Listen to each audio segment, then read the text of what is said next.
Here's how I decided to mic 1, 2, 3, 4, 5, 6 toms. All right, didn't have enough channels for all these. One mic for each, not unheard of. In fact, when I was researching some of these Phil Collins sounds a couple years ago, I saw some video, and looked exactly like what they were doing. So one tom for each 2 mics.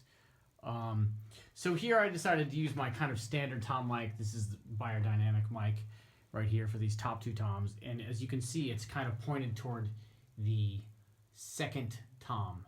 That is because the higher tom always seems louder, seems to speak a little more. So all of these are skewed toward the lower sounding tom. All right. On these 2, this is the 12 and 15. It's skewed toward the 15. All right.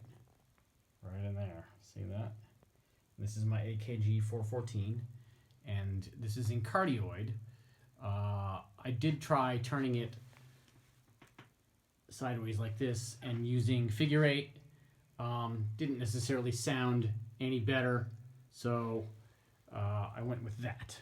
All right, and again, skewed slightly toward the 15 because it just doesn't quite speak as much as the higher pitched tom. Okay, down here I used my FET 47, and you can see this is basically just in between these 2. And this is typically something I use in kick drum because it's really great for low end. And man, it really picks up these honking floor toms. As you can see, there's not really much dampening on these, just wide open, clear ambassadors.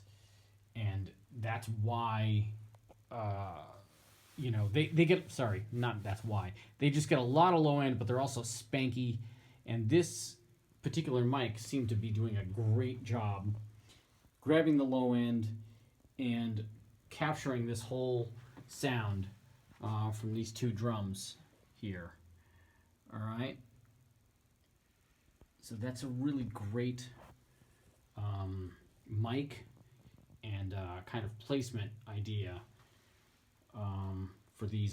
for all these. And as far as the mic discrepancy on the toms, it's something I thought about, but I think because the toms sound uniform in heads and in tone, they all seem to work regardless of the microphone.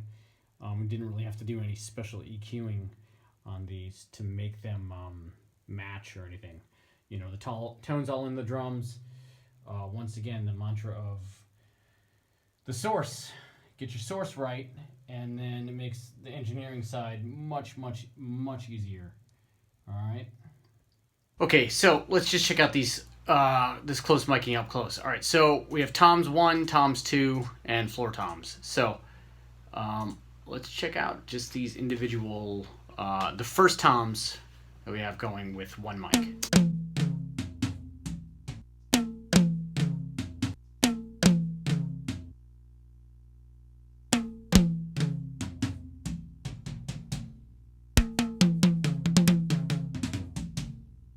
Okay, so as you can hear there, to me the first tom is actually still speaking. We skewed toward the smaller tom. It's still speaking a little more. You can actually even see it in the waveform.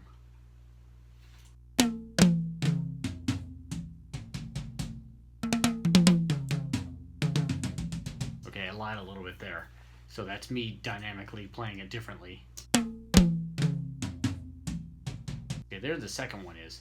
So what we're striving for is even as possible.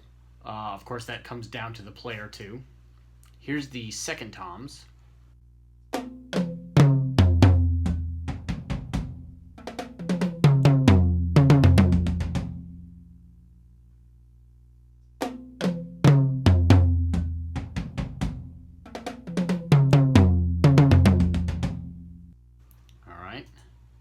As you can hear, that 15 is pretty even with the 12 there.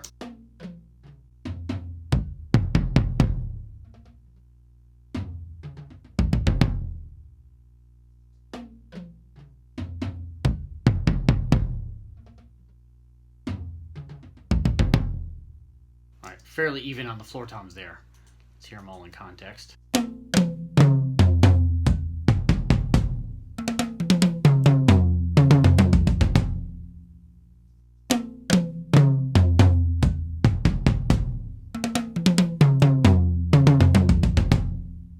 All right, another factor is, of course, when we put in the overheads here. This is going to even out the sound a little bit also.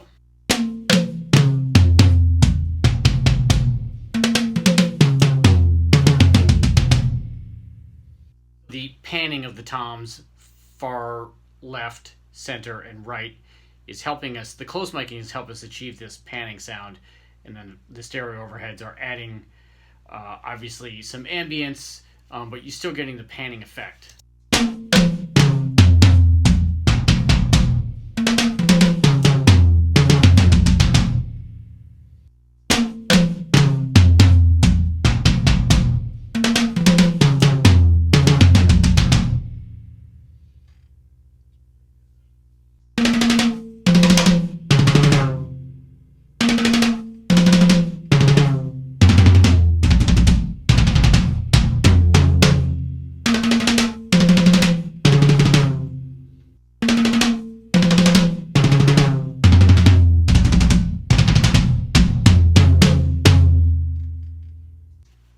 Okay, so quick tutorial, but definitely legal, sometimes advised to use less toms.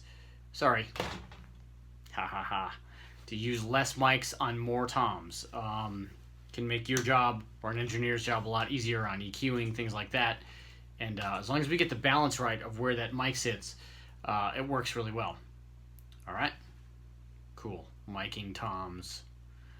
Lots of toms with less mics.